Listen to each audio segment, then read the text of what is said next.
This is the X-Zone Broadcast Network, broadcasting worldwide on broadcast affiliates and satellite program providers, including CNN Broadcast Network, Sirius Satellite Network, Star Media, Good News Radio Network, Angel Broadcast Network, Wiki Broadcast Network, and WPBN TV. For more information on the X-Zone Broadcast Network, visit us at www.xzbn.net.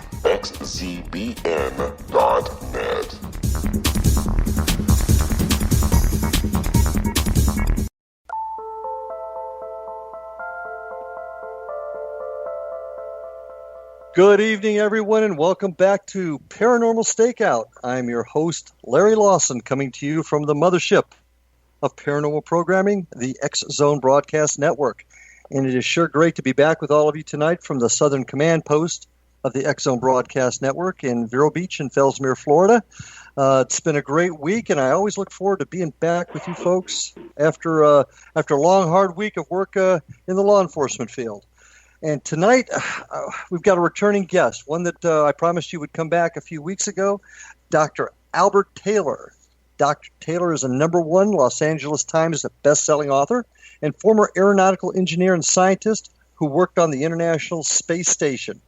Dr. Taylor spent 2.5 decades evaluating systems designs on a wide variety of top-secret government programs, such as the F-117A Stealth Fighter and the Strategic Defense Initiative anti-ballistic missile program, also known as Star Wars. Dr. Taylor was born and raised in Southern California and is currently a paranormal researcher, international lecturer, and speaker. He is currently working on his latest book, Journey of the Cosmic Soul, a detailed scientific and spiritual study resulting from over 20 years of out-of-body paranormal and astrophysical research. Beyond that, he is a robotics expert and has been designing and building fully and semi-autonomous robotic probes to support his ongoing research of various types of paranormal phenomenon. Dr. Taylor, welcome back to Paranormal Stakeout, my friend. Thank you. It's a pleasure to be back. I had such a great time last time. Yeah, we did, and we spent a lot of it talking about how, you went from science, a scientist, somebody dealing with just facts that are in front of you, to this sometimes nebulous world of paranormal research and investigation. Right. Briefly, just tell us how you ended up making that transition again, just to kind of refresh us. I don't look at it as a transition, even though some people who don't know my background may think I moved from one scientific to the paranormal, but really it's the other way around, because paranormal things have been happening to me since I was 5 years old, and I didn't know what they were, and because of the superstitions in my family, I was scared and misdirected for years and years and years, but the phenomenon kept happening. I just happened to be engineer scientist on the space station when I stopped just ignoring it and started doing research on it, and that's when I started finding out that there was more to it than just silly superstitions from the South. How did that affect, or did it affect, your work as a scientist, a researcher? I had to keep it completely hush-hush.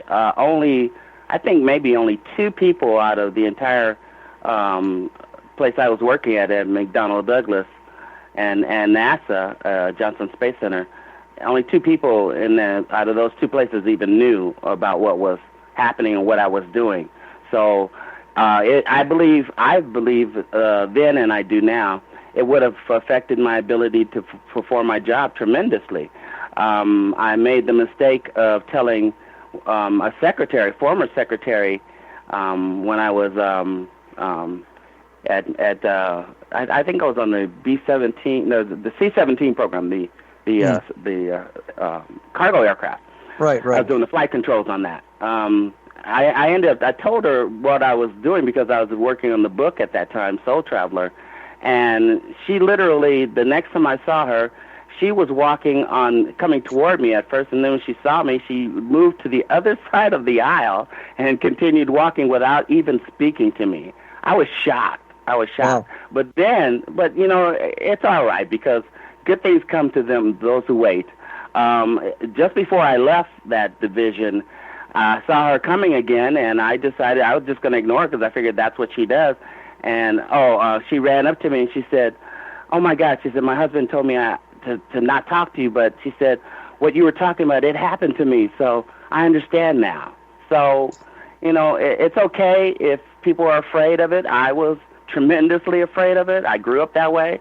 It's okay, and I think this is really healthy. It's okay to be skeptical, because in this particular field and area, there's a lot of detours and places that you can go and spend a lot of time and end up running into a dead end.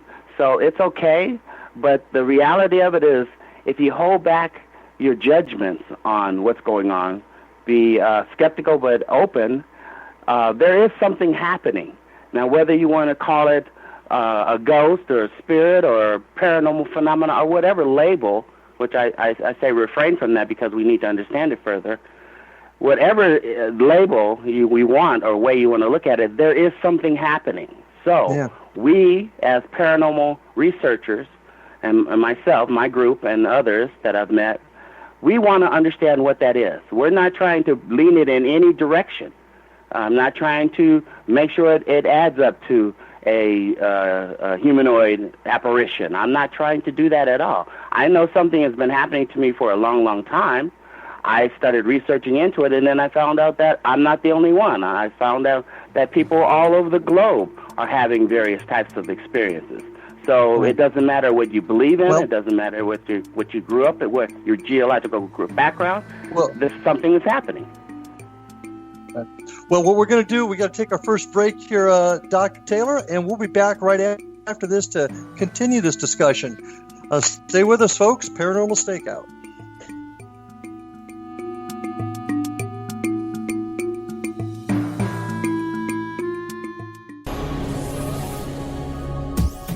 This is the X-Zone Broadcast Network, broadcasting worldwide on broadcast affiliates and satellite program providers, including CNN Broadcast Network, Sirius Satellite Network, Star Media, Good News Radio Network, Angel Broadcast Network, Wiki Broadcast Network, and WPBN TV. For more information on the X-Zone Broadcast Network, visit us at www.xzbn.net.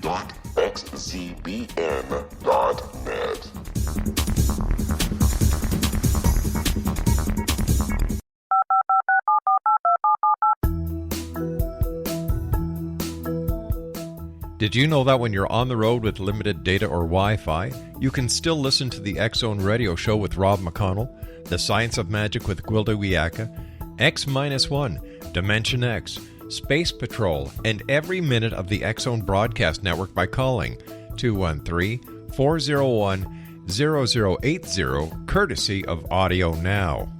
No smartphone, app, or internet needed.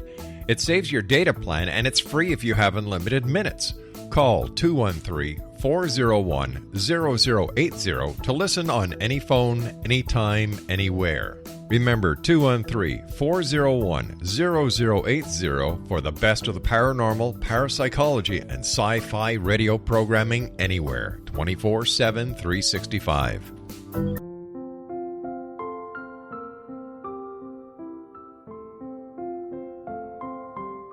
I am Dr. Carl O'Helvey, founder, president of a new cancer foundation focusing on evidence-based physical, mental, and spiritual interventions, including natural cancer cures, prayer, meditation, affirmations, nutrition, and other related holistic cancer prevention and cure modalities.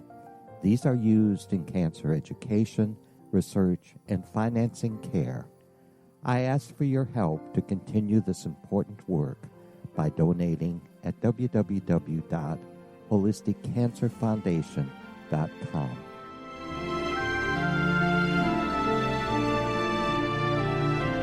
Hello, I'm Pete Marsh. With my daughter Justina, we will be presenting the new radio show, Too Good to Be True.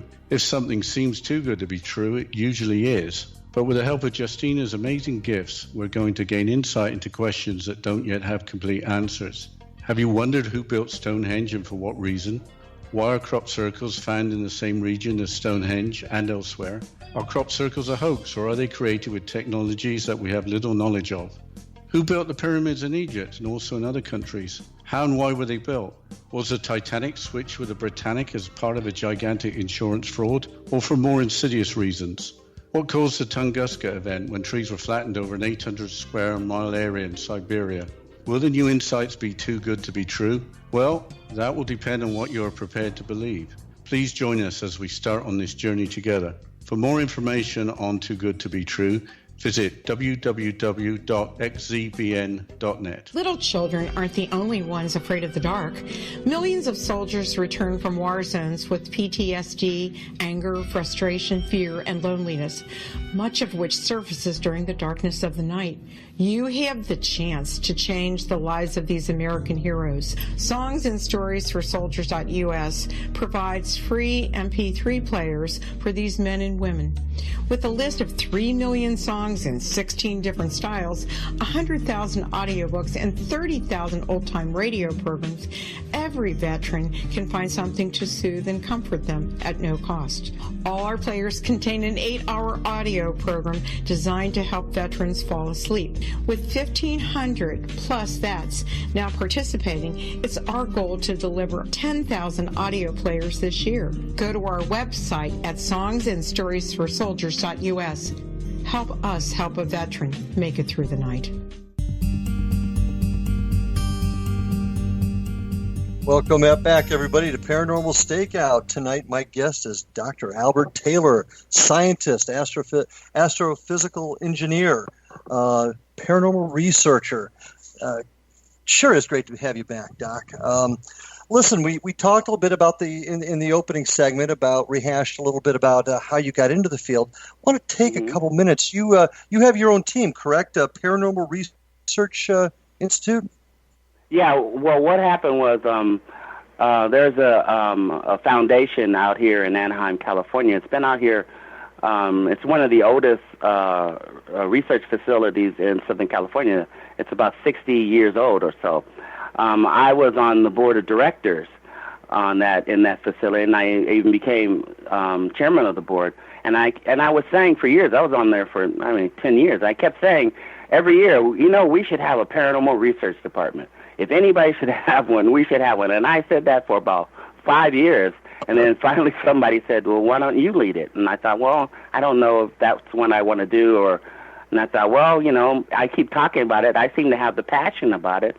Then let me interrupt you for a second. What kind of organization was this that you were the board of? It's called the Learning Light Foundation, and they do everything from, I can't even name all the types of metaphysical and paranormal research that they do down at this facility. Been around for a very, very long time. I think the website is learninglight.org if anybody's curious about that. Anyway, I thought, well, let's see if anybody'd be interested in this, and I put it in the newsletter, which is like a magazine they circulate, and I couldn't believe the response that I got. I had like 50 applicants show up one night interested in paranormal research. And the thing about it is, because I'd seen all the ghost shows and shows on television that I thought were mostly theatrical, and they weren't really research. I wanted to do, if I was going to do it at all, I was going to approach it from a scientific standpoint, not from a belief standpoint or a desire. So I explained that to people, and of course, some people were weeded out because they weren't interested in that aspect. They wanted to do maybe just psychic work, and that's okay. I mean, I'm neutral about that. But I wanted to actually record some type of data and evidence that I could on audio and visual and other types of equipment that we have. Mm-hmm. And I didn't know, I had no idea once I put together about a 25-person team. And the reason I did that is because we usually had about 3 or 4 different investigations going on in any given month. So I put together a team, and I was really surprised because I knew it was happening to me, strange things, and to a few people in my family.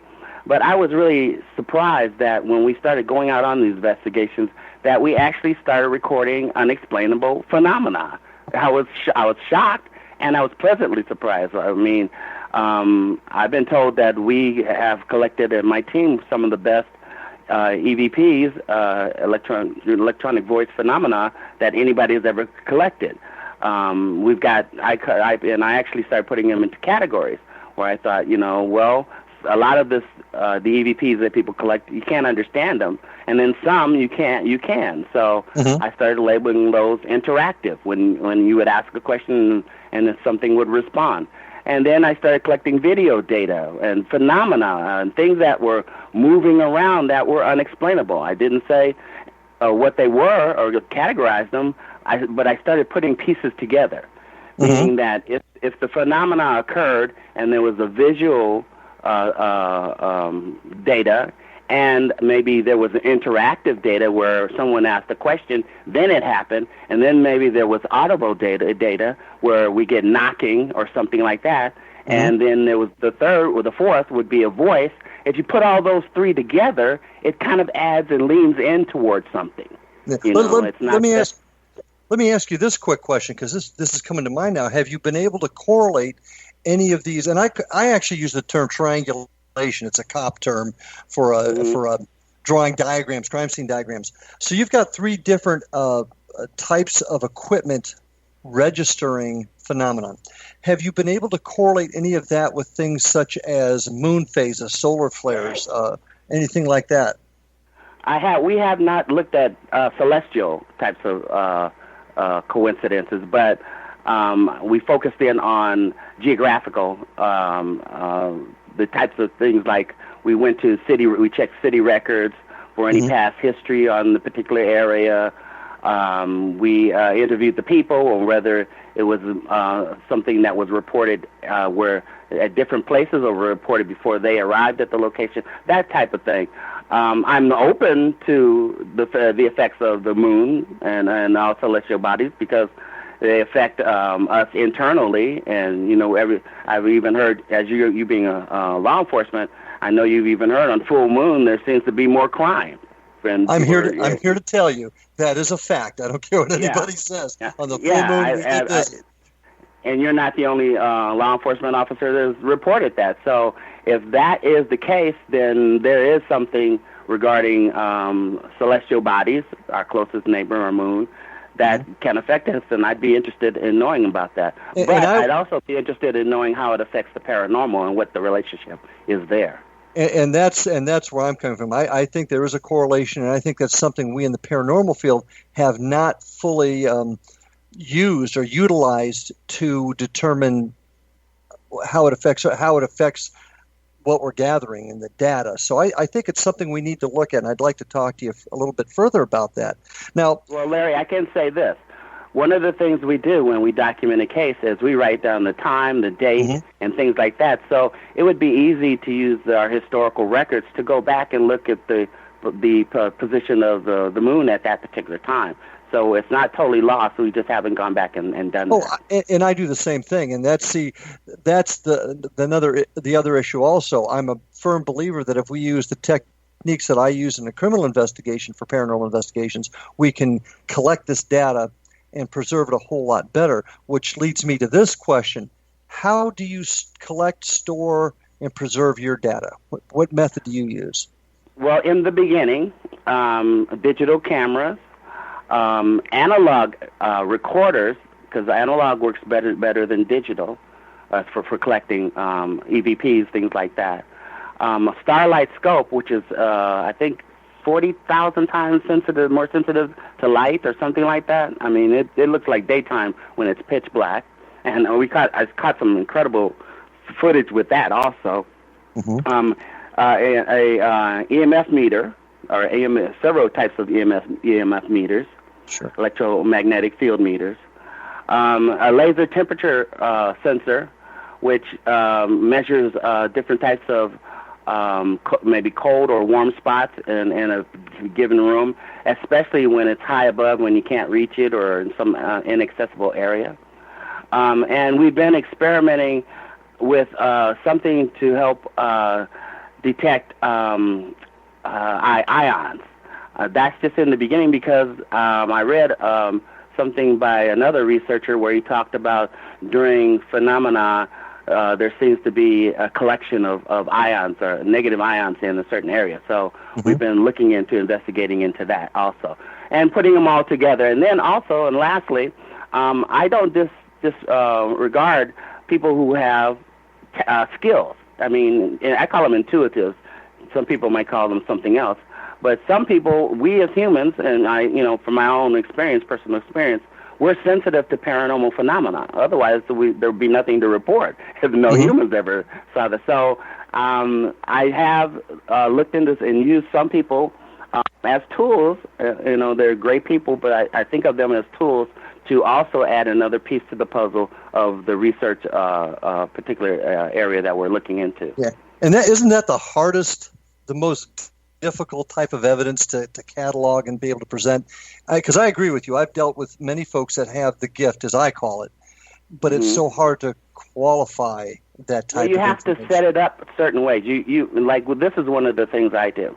I isolate my intuitives so they don't get access to the scientific research and what the numbers and what the data is telling us. So I give them something to record audio. I give them a piece of paper, and I let them do their thing. And they don't know what we've collected until the end of the investigation. And even I only put the two to see what's going on before I show it to the rest of the group. So that way, if there are some coincidences, maybe times, this happened. We got an audio at this particular time too. Then you start putting it together, and they start supporting each other. Now, once you get this data, how does your group keep it and store it? For example, once again, I'm looking at it from my point of view, a secure place where you know it can't be tampered with, and you could, for lack of a better term, testify in court that nobody has had access to that evidence to have tampered with it. Do you take any sort of precautions such as that with your evidence and your data? Well, the foundation's been around, like I said, for 60 years, and they have 60 years worth of storage and a facility and file cabinets and everything. So we just, because we're 100% supported by them, they bought our equipment and provide their facility for free, which is amazing. Yeah, no charge at all. And they teach classes, so they're teaching classes, or other people are coming to pay for classes, but they allowed us to be there with no charge at all, because whatever we researched and what credible phenomena we did discover just helped them that much better for their reputation. So they have a stake in it too. That's excellent. Yeah. They have a 60-year reputation at stake. So I want to make sure, and I have my own particular values. So they let us store the data there. It's under lock and key. Locks every night, has an alarm system. And we try to document it in a way where it's just data. It's not personal.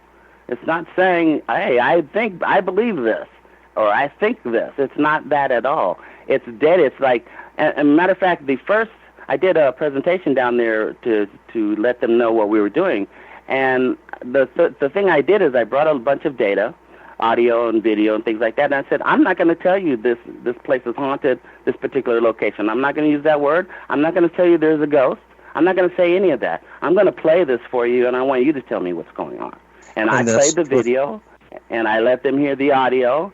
I let them hear the knocks and the voices and the interaction and all that, and I let them come up with it. And it was, it was an audience of about 50, 60 people.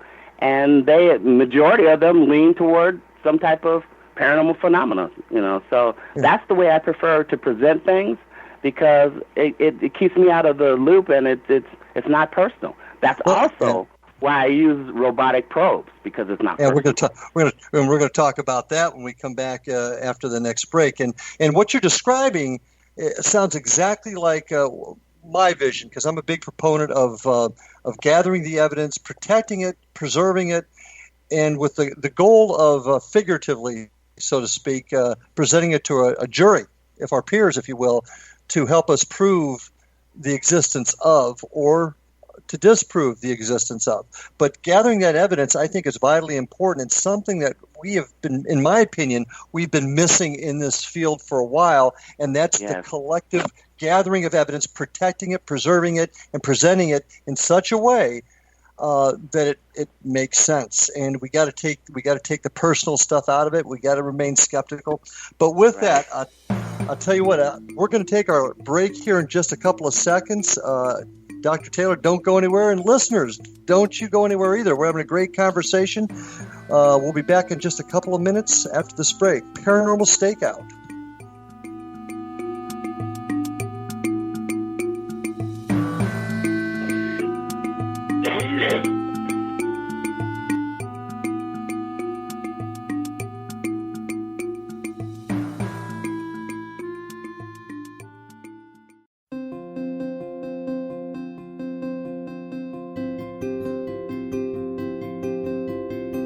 Dreams are our personal gateways into infinite wisdom. Don't miss shamanic counselor and indigenously trained dream decoder Sandra Corcoran's inspiring book, Shamanic Awakening Between the Dark and the Daylight.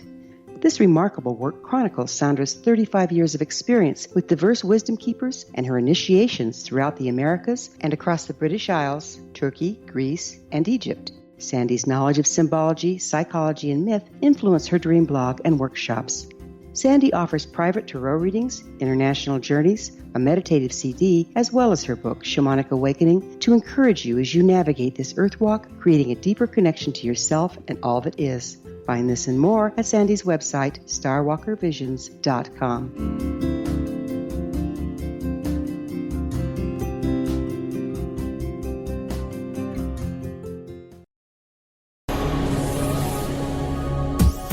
This is the X-Zone Broadcast Network, broadcasting worldwide on broadcast affiliates and satellite program providers, including CNN Broadcast Network, Sirius Satellite Network, Star Media, Good News Radio Network, Angel Broadcast Network, Wiki Broadcast Network, and WPBN TV. For more information on the X-Zone Broadcast Network, visit us at www.xzbn.net.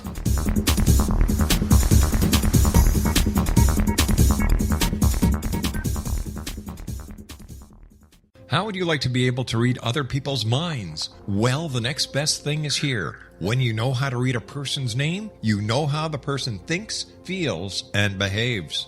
Each letter in our name holds a key to unlock our true essence. Our name contains both our gifts and challenges in this lifetime.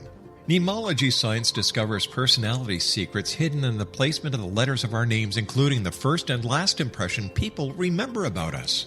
Sharon shows us how to interpret the arrangement of letters as outlined in her book, Know the Name, Know the Person. Sharon Lynn Wyeth created mnemology science after 18 years of research and testing her theories, and has supported thousands of people around the world in understanding themselves and others better. You'll enjoy Sharon's unique teachings as she shares her system to learn the gifts behind your given birth name. Even if you don't like your birth name, there are jewels in this book. If you're thinking of changing your name, ready to name your child, or wanting to get along better with others, this is the book for you. If you'd like to improve your relationships and change your life for the better, get the book today, Know the Name, Know the Person, or visit www.knowthename.com. That's www.knowthename.com.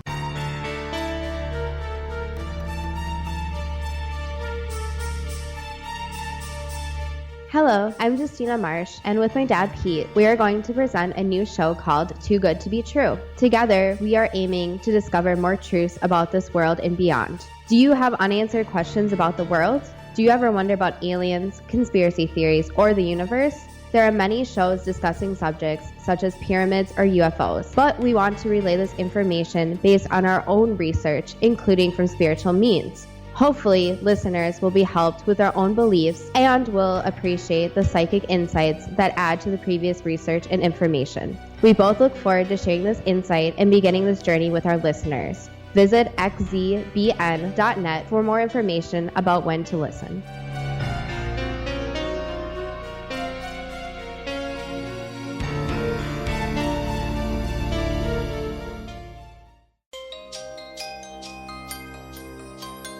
Welcome back, everybody, to Paranormal Stakeout. My guest tonight, Dr. Albert Taylor, scientist, astrophysicist, paranormal researcher, having a great time discussing paranormal research. And Dr. Taylor, one of the expertises you have is robotics.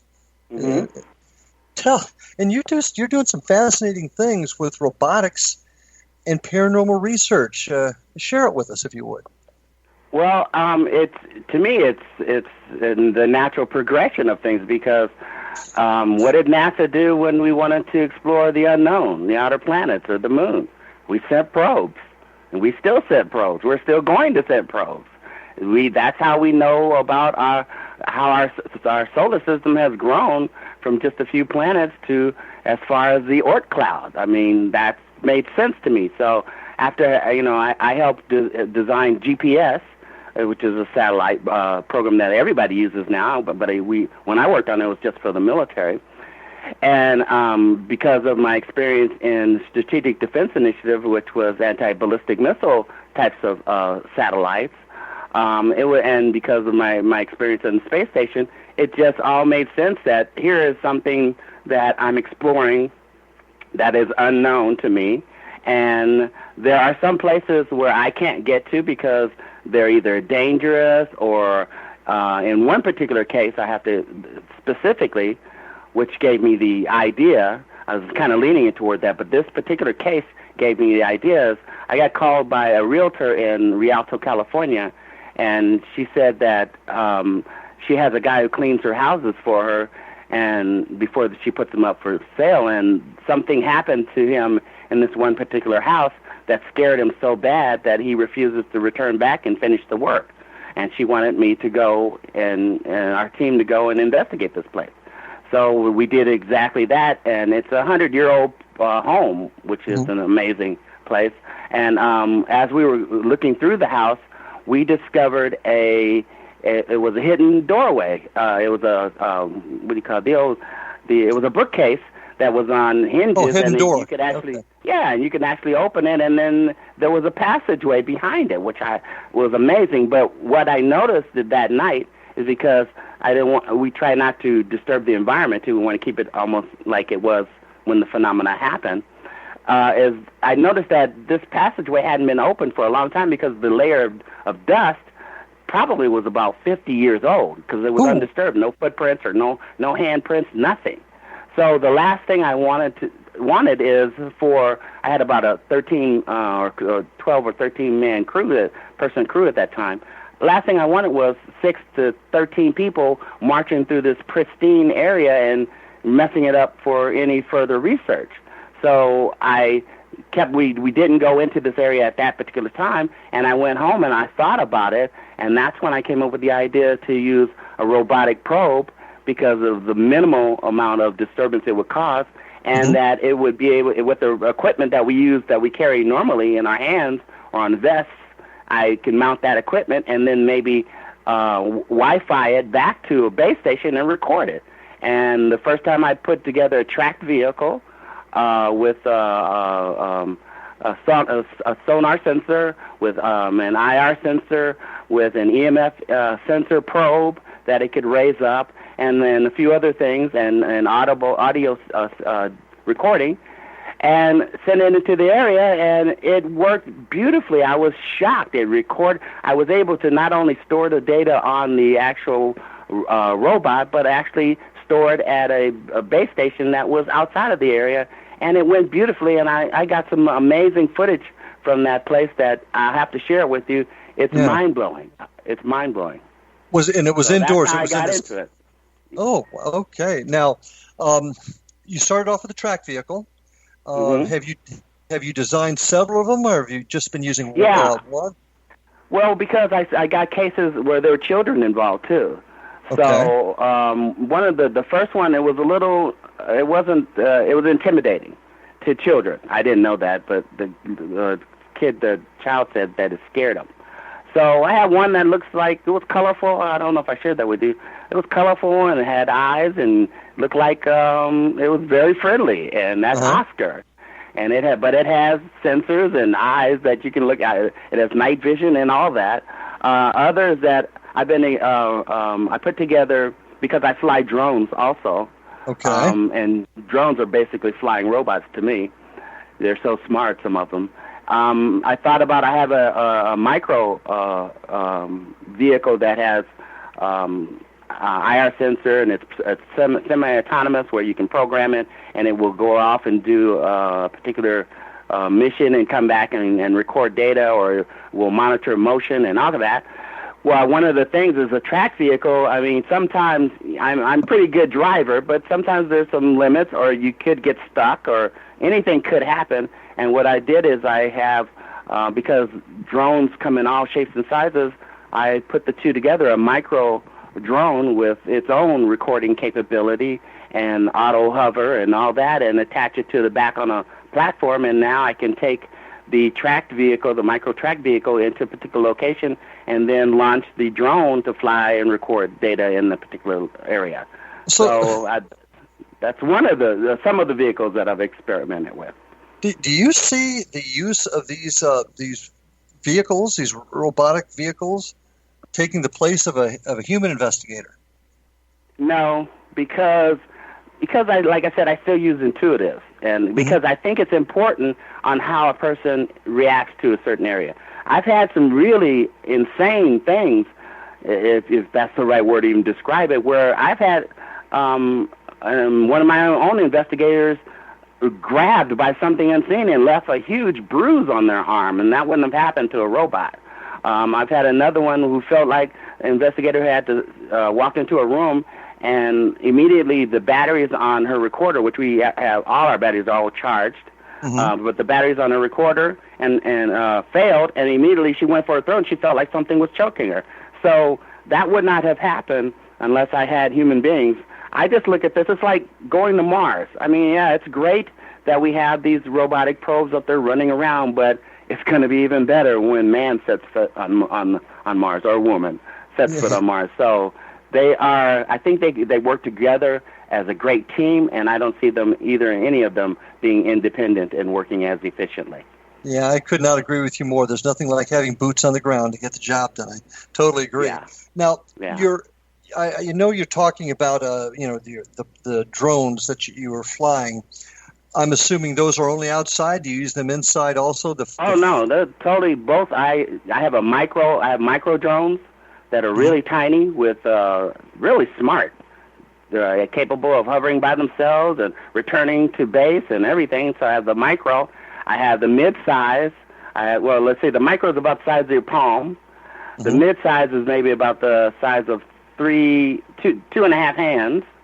And then I have the larger outdoor GPS drone that's capable of doing a lot of other things. So, like I did an investigation at this. I wish I had it at the time, but I did an investigation of this huge complex. It was a place where a lady lived, and on the property was her house and 7 other properties that she owned, other houses. It was huge. So that would have been great for that particular thing. Also, I just had a friend of mine report to me not too long ago that he saw a UFO, and he took some photos of it. And one of my plans is to use this particular drone in that particular area to see if we can capture some type of phenomenon. Yeah, it's not too far from Van Nuys Air Force Base, which I think that's another interesting coincidence, because we launch missiles and things like that from Vandenberg. But so I use them from indoors to really tight spaces to outdoors to really big spaces. Any difference in the quality of data returned, whether it's inside or outside, or is it both pretty much the same? It depends on the equipment. One of the best ways I find to record data is to have it record in 2 different places. So most drones, or the drones I have, can record data on board, and they also send data via Wi-Fi to a base station. That's the best way, because drones crash. Drones, I've had friends who had, I call them flyaways, where the drone takes off and flies away and you never see it again. So weird things can happen. So that's the best way to do it, is to restore it in 2 different locations. And then also compare the data, because sometimes the drone may have equipment that, it may be able to record night vision, and I may not get that. I may only get just the visual right now of the night vision. So it just depends. Well, okay, we've seen briefly on some of the shows, and that's the best reference point to give folks, I think. A couple times you've seen the teams on TV maybe use a tracked vehicle or robot, but you don't see this as as a common tool amongst paranormal teams. Why do you think that is? I think mostly. Oh, go ahead.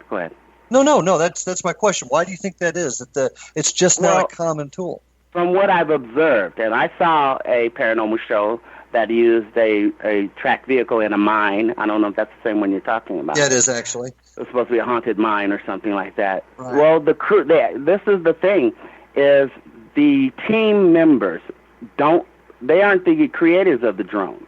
They didn't. It wasn't their idea. They probably don't even maintain it because it's more of an entertainment type of thing.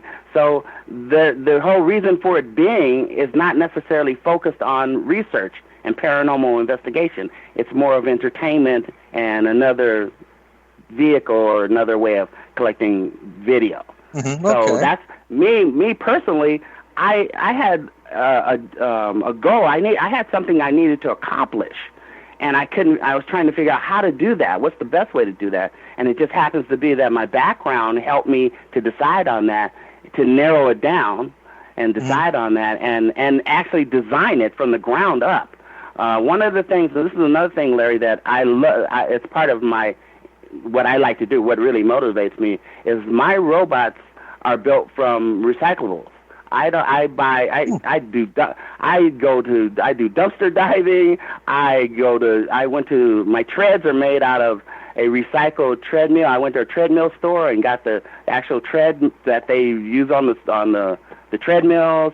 I go to the 99-cent store. I try to recycle because I take my IR sensors out of VCRs and things like that. So I try to recycle a lot of my parts and things like that. For two reasons: I can design specifically what I want, exactly what I want, and also I'm not adding to the heap of things that need to be that are polluting near us. So that's one of my pet peeves in doing all this. Well, I guess for when the next time I introduce you, I'll call you aeronautical engineer, scientist, paranormal researcher, and dumpster diver. I think that's dumpster diver, and I'm proud of the last one. What do we need to? We've only got about a minute and a half left in this segment. What do we need to do to get the paranormal research world on board with this use? I have a place in Fellsmere. I could really use a tracked vehicle, and I'd like to talk to you about it later. What do we need to do?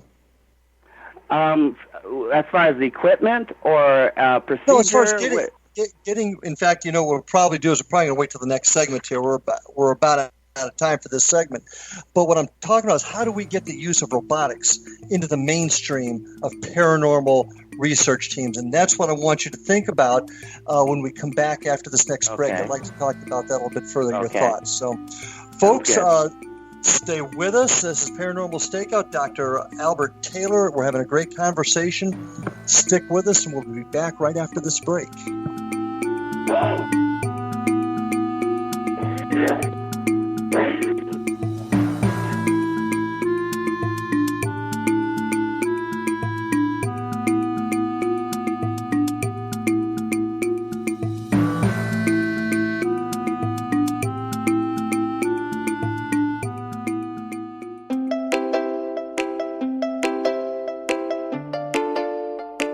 Are you curious? Do you want to learn more about how the world works and have fun at the same time? Study coincidences with me, Dr. Bernie Beitman, MD, on my Connecting with Coincidence radio show, here on the XZBN network. Listen to Jungians theorize, statisticians randomize, true believers evangelize, while I categorize. I dance to the rhythm of coincidences. People who experience me see more of them. Maybe something on the show matches a thought in your mind. Let us know. Expand your mind to the weirdness happening around you. Synchronicity spoken here, there, and everywhere. For more information, put Connecting with Coincidence in your search engine and find my website, my social media sites, and my blog.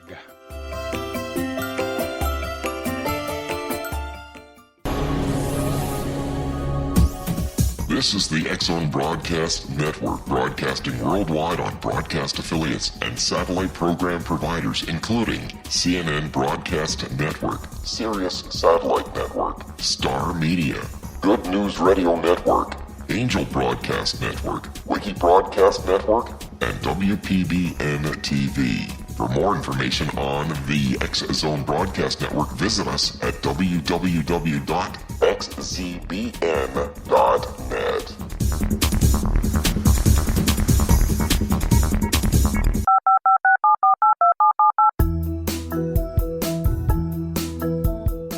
Did you know that when you're on the road with limited data or Wi-Fi, you can still listen to the X-Zone Radio Show with Rob McConnell, The Science of Magic with Gwilda Wiyaka, X-1, Dimension X, Space Patrol, and every minute of the X-Zone Broadcast Network by calling 213-401-0080, courtesy of Audio Now.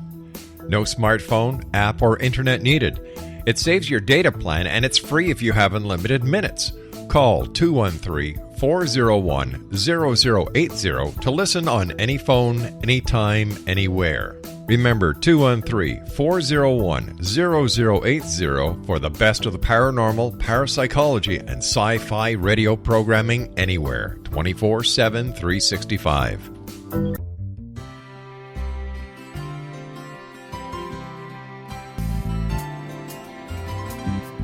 True healing must address And four welcome levels: back, folks, to this physical, last segment emotional, tonight with Dr. mental, and Albert spiritual. For us to live Taylor joyful here and on productive Paranormal lives. Stakeout. We tend to treat three I of want to the four, invite you to leaving visit the Dr. spiritual Taylor's languishing. website at If you're tired of the same dysfunctional patterns cropping up in your life, Soul Dr. Balancing Taylor is is for the you.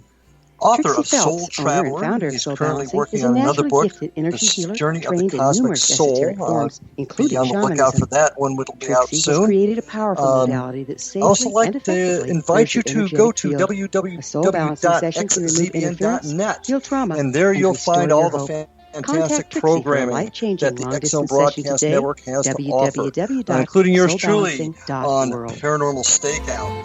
Also like you to visit my websites at www.paranormalfbi.com and www.paranormalstakeout.com. So if you get a chance, go on my website. There's a like legend it, shared by let many us know if you enjoy indigenous the show. cultures of a That's where time you'll see a when lot the of nations links were to the cast show. to the four corners of the world. Dr. Taylor, Each as nation we was given a body of kind of sacred begin knowledge to wind that held a down, different portion of the at truth the last to preserve. break, I started to ask True you, reality could not be what do known we need until to all do the nations to reunited, combining the information. to get this use of If a robotics single one into was the missing, mainstream the world could not be reborn, use by and darkness paranormal would groups? prevail. Do you have any thoughts on that? The Science of Magic Definitely. Radio is dedicated I to think reuniting for, the especially sacred for, knowledge. since it's With the not a understanding, lot of people none are of us doing has it, all and the it's answers, going to be but in its together infantile we can open stages. new perceptions and possibilities. One of the important things is Through to our have a combined goal vision, in the world mind can be reborn for into a the place where particular darkness no longer robot or prevails. probe that you're going to Join use. me, Gwilda Meaning, Wiyaka, I in want the to Science collect of Magic this daily and on keep the it kind of X-Zone simple. Broadcast Network, Don't don't have a list of 10 or different visit us things you at want to collect in the first trip. thescienceofmagic.net. Have a goal of just maybe one. Maybe I want to collect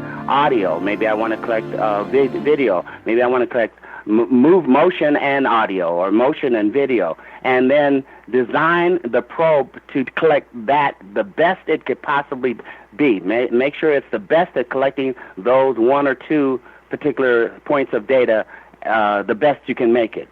Also, make sure that it doesn't destroy the environment or hurt anyone, because some of these vehicles can do exactly that. Some of them, like the drones, can hurt people, fly.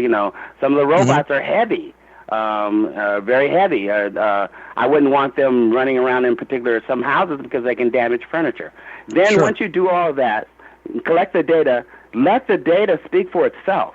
You don't have the reason that we're on Mars with different probes is not because we keep failing. It's because we keep collecting really awesome pictures and data. That's why, and that's why we're going back. The reason that we went to Pluto is because we collected amazing data, and the reason we even know how beautiful Saturn is because we sent robotic probes. The data will drive itself, and that's what I think is so wonderful about this. and takes the emotion out of it, where you say, oh, you have to believe me, this is what I did, or this is really this. And when it takes all that out of it, and people are going to be just like, you don't have to even speak. When I'm looking at a flyby of Jupiter or Enceladus or Titan or anything else out there, or even the comet recently we visited, it doesn't even have to have the volume up for me to be glued to the screen. That's the data will drive everything. But keep it simple, build up momentum as the individual or individuals become better at collecting the data and using robotics, add some enhancements to it and make it more advanced. And because the reason I say keep it simple is because of reliability. The simpler it is, the more reliable it is. The more complicated you make a robotic probe, the more chances of you having a failure and it breaking down.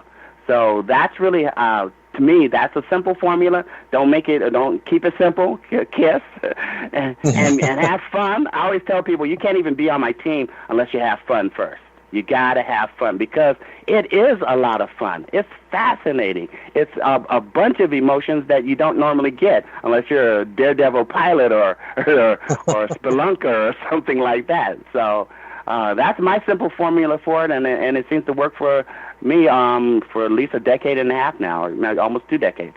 Well, there's no question you have a good time doing this. I don't see a whole lot out in the paranormal literary world, if you will, dealing with the use of robotics. Do you, or would you consider ever making something available to folks on your website regarding your theories on the use of robotics? Definitely. I would. That would be one of the. If somebody has an idea and they have a question about something regarding that, please write me at SOLTRAVLER@AOL.com, soultraveler@AOL.com, and I will definitely look into it and put that up there. Also, this is what's really exciting about this, Larry. We are living in the beginning of robotic revolution. Right now, amateurs are starting to get microcontrollers, which is the brain of the robot, that are more advanced than you could get years ago. They're simpler. They're easier to use. Some of them are just modular, where you just plug in something and get online and program it. And so we're in the beginning of that. And I think as these new microcontrollers and new components become available, that there's going to be some momentum built up in all aspects of robotics. And if some other people other than myself, other groups, start pursuing the robotic probes, that it's going to increase momentum just like everything else has. Well, just and like the Roomba. Yeah, you're right. And like I told you, I have a spot in the little burg of Fellsmere where I work, do a lot of my work, that is just aching to have a probe go in there, because it's really not all that accessible to humans, and if they do go back there, they disturb quite a bit. So that's your advice here is very helpful to me. It's gotten me thinking about what exactly do I want to get out of that piece of property. It's land. It's outside. So I'll be talking with you a little bit about that in the future. Well, I want to share something with you real quick, Larry. Okay, go right ahead. One of the guys in my robotic club, he designed a robot for the police. And I'll send you some pictures of it. It's an amazing bot. I don't know if you've ever seen it, but it releases from the front of the car. The officer can control the robot 100% from the inside of the car. It actually has a housing in the front of the car which lowers down like a little garage, and it rolls out, and it expands up to almost 6 feet. It comes up to 6 feet. It's able to go up to another car, and you can have two-way communication with the person in the car. It can even reach out and take the driver's license and return it to the officer. It is amazing. So these are areas that, as robotics becomes a little bit more friendlier and easier to use, that we're going to be using these robots in a lot of different areas that we never did before. Well, Al, you need to send me a copy of that ticket writing drone. I want to show that to my boss. You'll get a kick out of that. That's actually fascinating. Definitely. Today, I'll send it when we get off. I'll send it to you. Okay, fair enough. You talked about your use of the drones in investigating UFOs, and I noticed that, along with cryptozoology, also piques your interest. How do you see using these drones to help you investigate reports of UFOs?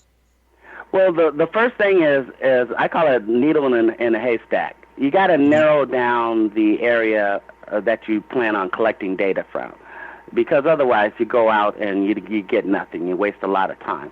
So unless there's some kind of repetitive or sequential thing going on where I can, like for instance, the Vandenberg thing. Okay, I have to look into that. Was this UFO that a friend of mine reported seeing and taking photographs?